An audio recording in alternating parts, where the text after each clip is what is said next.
on croit connaître l'autre, l'autre n'est pas moi. Et si j'ai l'impression d'être dans sa tête, de savoir ce qu'il pense,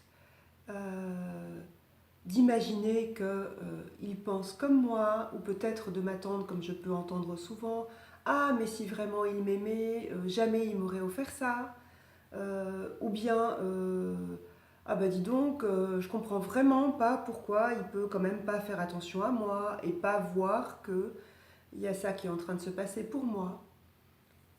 Eh bien à ce moment-là, on est dans des attentes qui ne sont pas légitimes et on ne part pas à la rencontre de l'autre.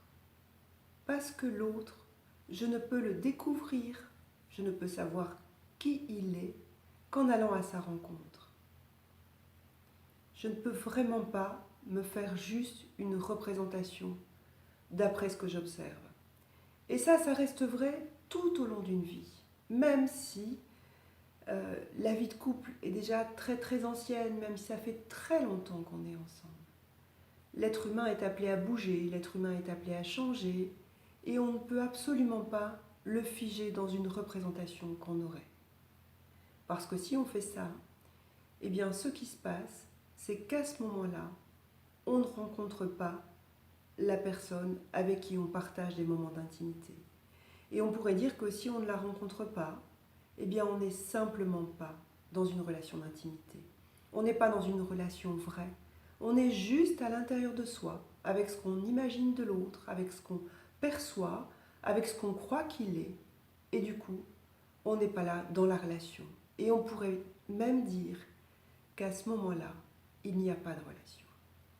Alors j'ai envie de vous laisser avec ça parce que c'est vraiment un thème qui me tient à cœur très très fort, parce que vraiment, je pense que si nous ne sommes pas à l'écoute de l'autre, si nous n'allons pas avec curiosité à sa rencontre, eh bien la relation que nous vivons est pauvre, la relation que nous vivons manque de punch, de vivant, de joie, et en tout cas, elle risque ou de s'arrêter assez vite, ou d'être assez monotone, ou d'être assez ennuyeuse.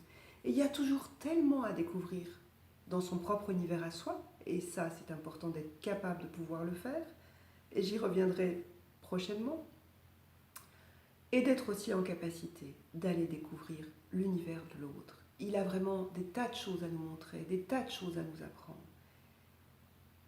Quoi qu'il ait fait, qui qu'il soit, la personne, l'autre a quelque chose à nous apprendre. Alors allons à sa rencontre, partons à sa découverte. C'est tellement beau quand on peut faire ça. Et c'est tellement bon l'intimité. À bientôt.